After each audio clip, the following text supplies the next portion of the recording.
January 6, 1945, Luxembourg. General Omar Bradley sat in his headquarters reading a message from Field Marshal Bernard Montgomery. The message was marked urgent. It requested a meeting with Eisenhower to discuss command arrangements for future operations.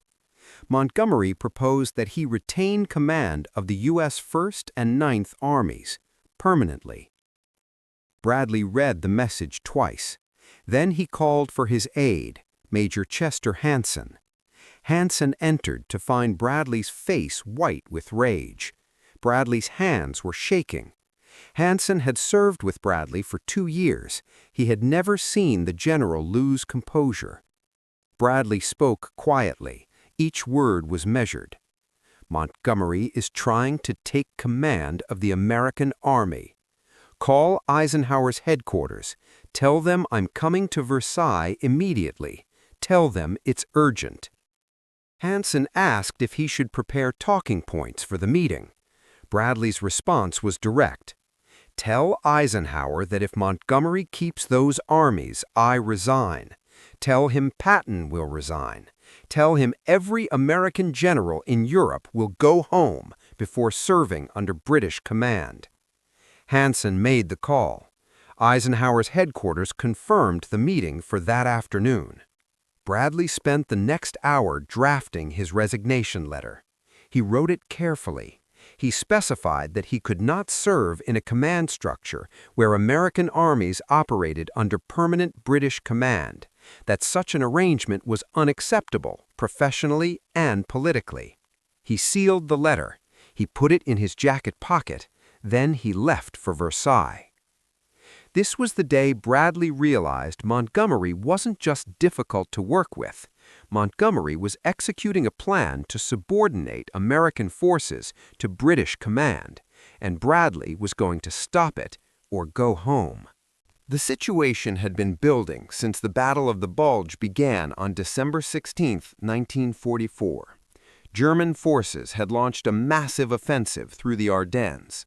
The attack split the American front in two. Bradley's 12th Army Group headquarters was south of the penetration. His 1st Army, under General Courtney Hodges, was north of it. Communication was difficult. Eisenhower made a command decision: temporarily place 1st Army and 9th Army under Montgomery's 21st Army Group. Montgomery's headquarters was closer to the northern sector. He could coordinate the defense more effectively until the crisis passed. Bradley had accepted this reluctantly. The arrangement was temporary. Once the German offensive was stopped, the armies would return to American command. It made operational sense, even if it was politically uncomfortable. Montgomery saw opportunity where Bradley saw temporary necessity. On December 29th, Montgomery sent a message to Eisenhower proposing that the command arrangement become permanent. He argued that unified command of all forces north of the Ardennes was essential for future operations, that switching armies back and forth between commands was inefficient, that he should retain 1st and 9th Armies for the Rhine crossing and beyond. Eisenhower didn't respond immediately. He was dealing with the immediate crisis of stopping the German offensive. Command arrangements could wait. But Montgomery kept pushing. On January 2nd, he sent another message, more forceful. He stated that success in future operations required permanent command of American armies under his control, that Bradley's 12th Army Group should be reduced to Patton's 3rd Army while Montgomery commanded the main effort. Then came January 7th. Montgomery held a press conference. January 7th, 1945. Montgomery stood before British and American war correspondents at his headquarters in Belgium. He described how he had taken command of American forces north of the German penetration, how he had organized the defense, how he had positioned British reserves to stop the German advance, how his leadership had saved the situation.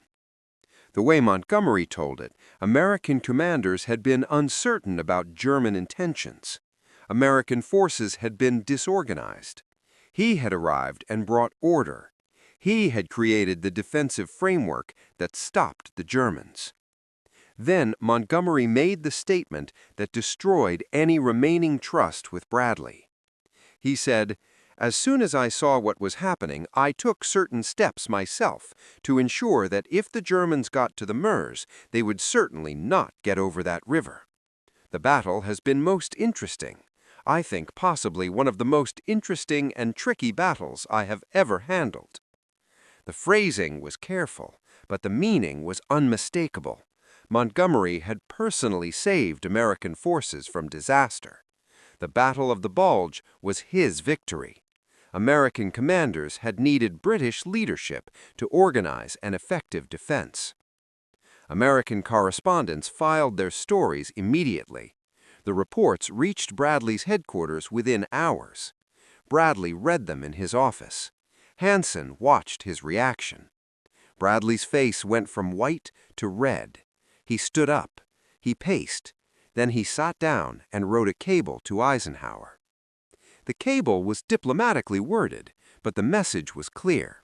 If Montgomery's characterization of American performance was allowed to stand, if Montgomery's claim to have saved American forces was not challenged, Bradley could not continue in command.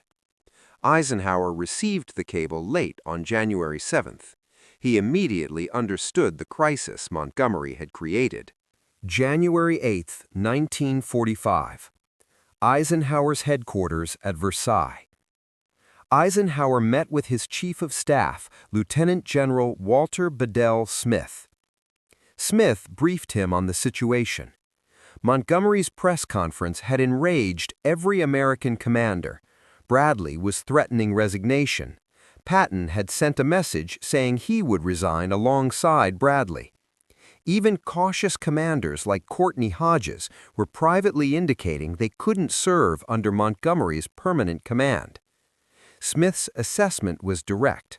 If Eisenhower gave Montgomery permanent command of American armies, the American command structure would collapse. Bradley would resign. Other generals would follow. The political damage would be catastrophic. But if Eisenhower stripped Montgomery of American armies immediately, Churchill would be furious. British influence over Allied strategy would end. The coalition might fracture. Eisenhower needed a solution that prevented American mass resignations while avoiding a complete break with Britain. He had one option: give Montgomery enough to claim continued relevance while returning enough to Bradley to prevent resignations. Split the difference. Satisfy no one completely, but keep everyone in command. Eisenhower drafted orders. First Army would return to Bradley immediately. Montgomery could keep Ninth Army temporarily for the Rhine crossing operation. After the Rhine was crossed, Ninth Army would also return to American command.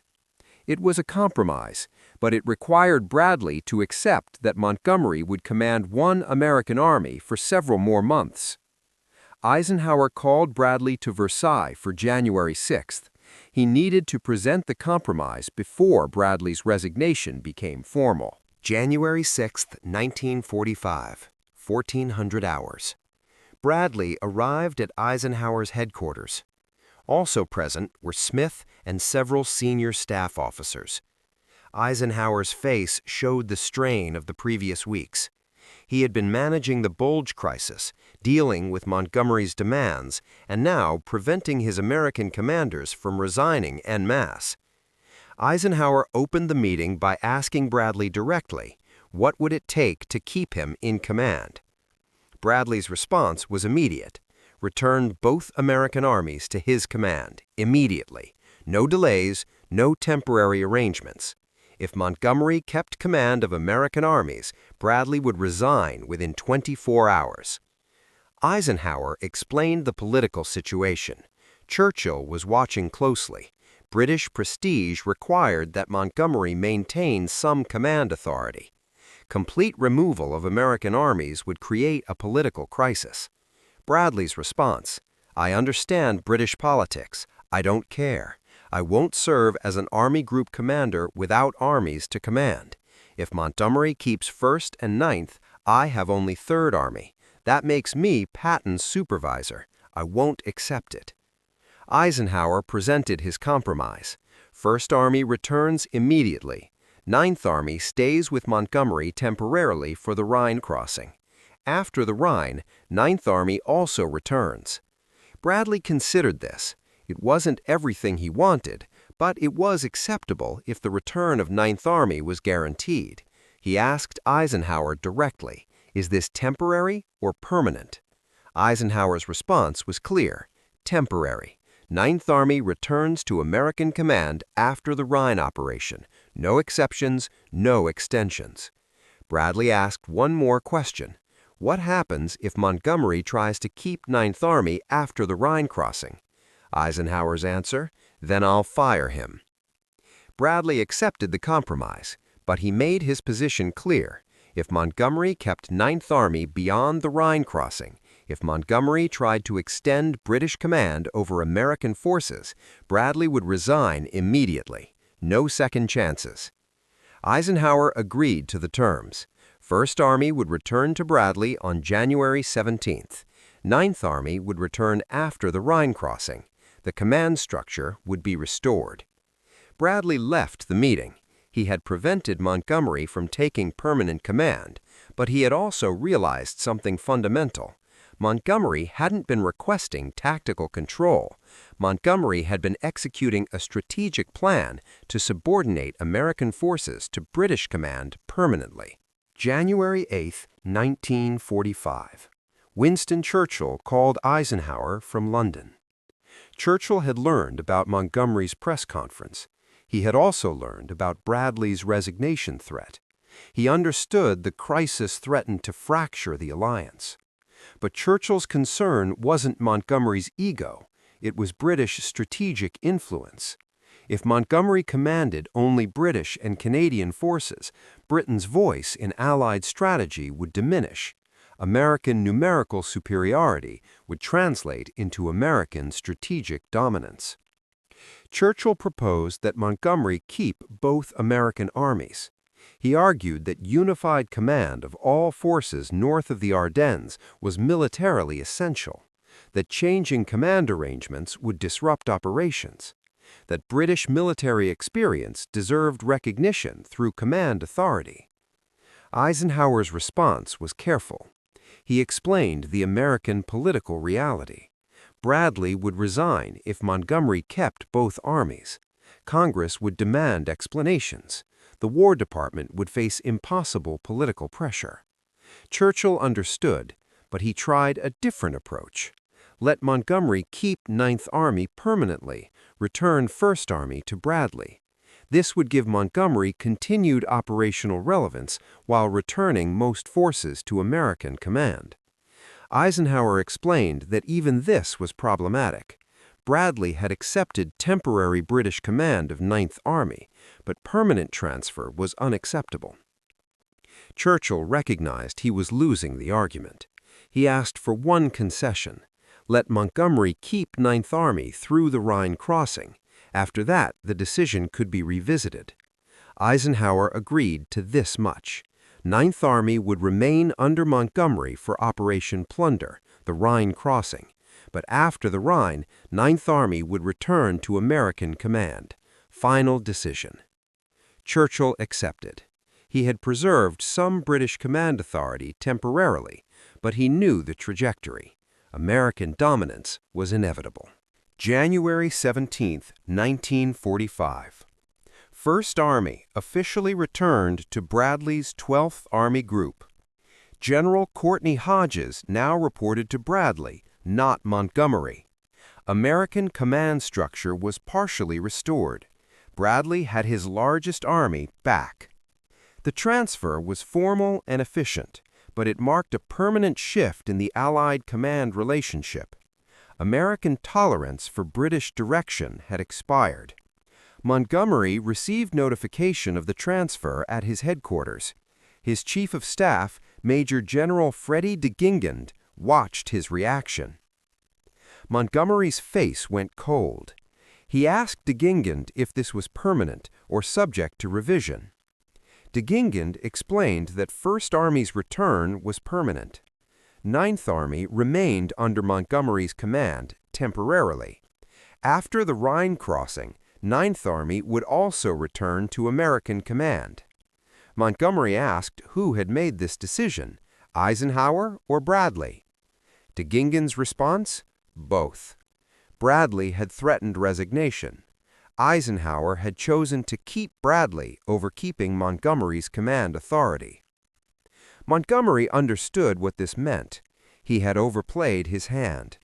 The press conference claiming credit for the Bulge had enraged American commanders. His demand for permanent command had forced a confrontation. He had lost.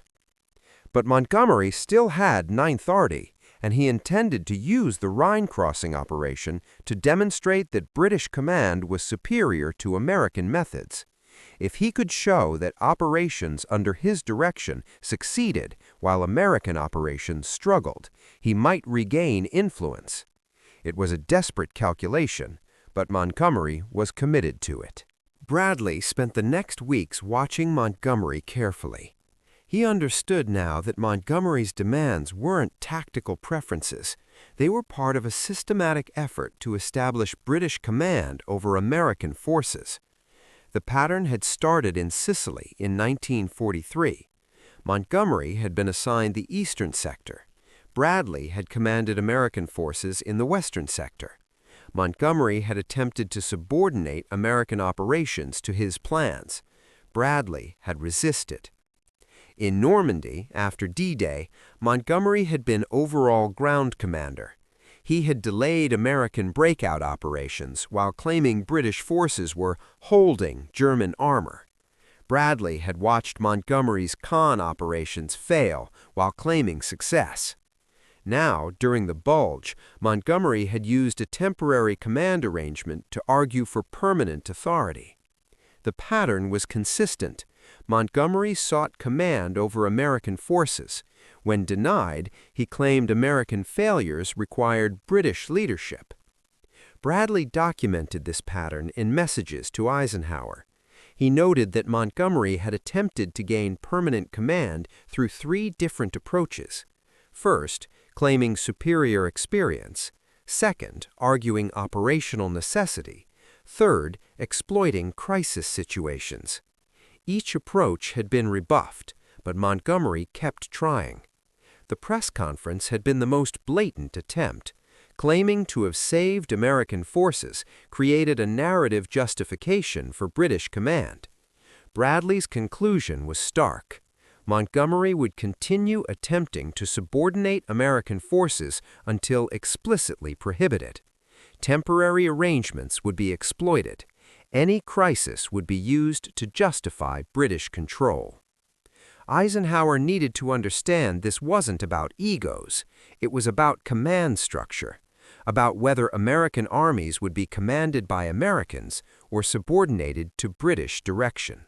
March 1945. Montgomery planned Operation Plunder, the assault across the Rhine. The operation would involve Ninth Army, British Second Army, and Canadian First Army. Over 300,000 troops, massive artillery bombardment, 2 airborne divisions, the largest river crossing of the war. Montgomery's planning was meticulous. Every detail was anticipated. The operation would demonstrate that careful British preparation was superior to American improvisational methods. But on March 22nd, Patton's Third Army reached the Rhine near Oppenheim. Within hours, elements of Third Army were across the river. Patton called Bradley immediately. Patton's message was specific. "Tell the world we're across. I want the world to know Third Army made it before Monty starts his engines." Patton's crossing was opportunistic. He saw a weakly defended section of river and attacked immediately. No massive preparation, no elaborate planning, just rapid exploitation of German weakness. Montgomery learned about Patton's crossing on March 23rd. His reaction was fury. This was typical American recklessness. The Rhine required proper preparation. Patton had gotten lucky. Operation Plunder launched on March 23rd, one day after Patton crossed. The operation succeeded. Montgomery's forces crossed the Rhine and established a substantial bridgehead. German resistance was heavy, but Allied strength was overwhelming. Montgomery declared the operation a complete success, perfect execution. The northern route into Germany was open. American newspapers noted that Patton had crossed first, with fewer casualties and less preparation. Operation Plunder was impressive, but it followed Patton's proof that the Rhine could be taken rapidly. The comparison was devastating for Montgomery's narrative. American methods had succeeded faster and cheaper than British methods. After the Rhine crossing, Montgomery's staff submitted operational plans for advancing into northern Germany. The plans included Ninth Army forces. Montgomery argued that removing Ninth Army now would disrupt operations already underway, that the Ruhr encirclement required continued unity of command, that Ninth Army was positioned to complete the encirclement from the south. Transferring the army to American command in the middle of operations would be militarily foolish.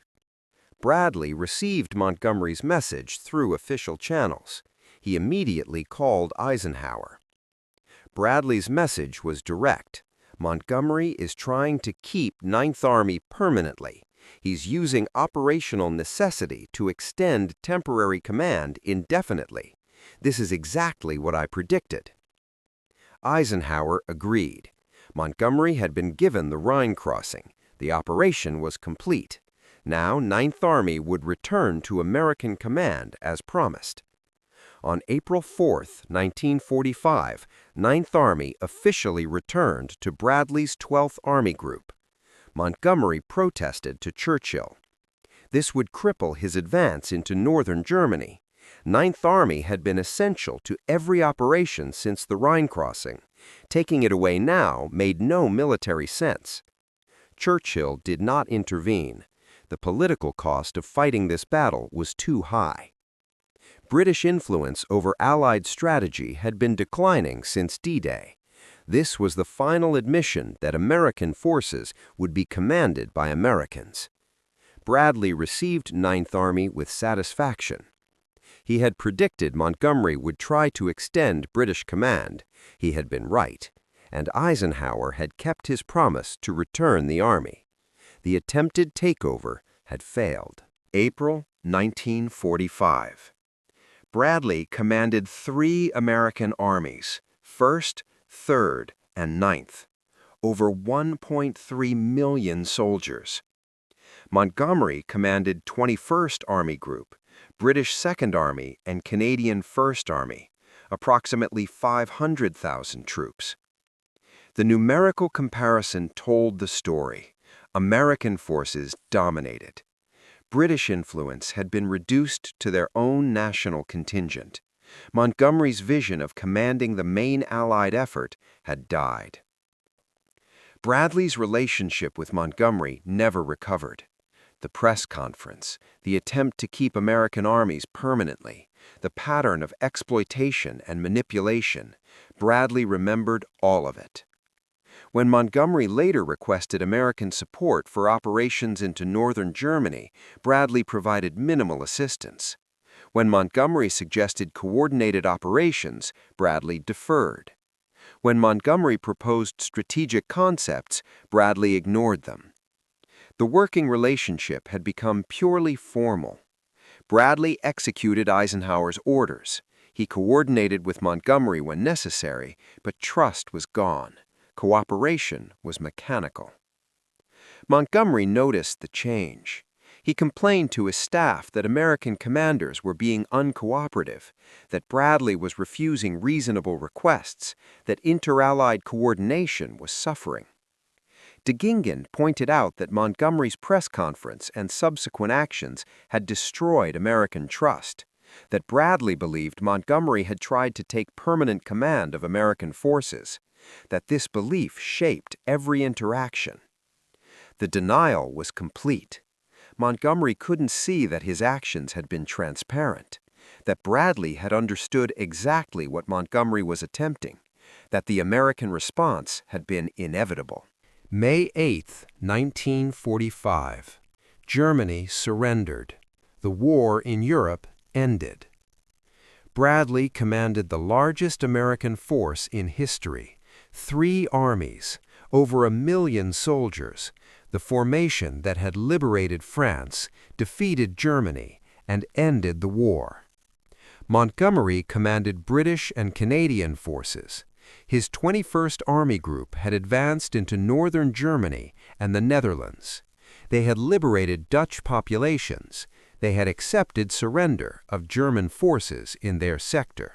But Montgomery was commanding only Commonwealth forces. His vision of leading a massive Allied thrust to Berlin had died in January when Eisenhower took First Army away.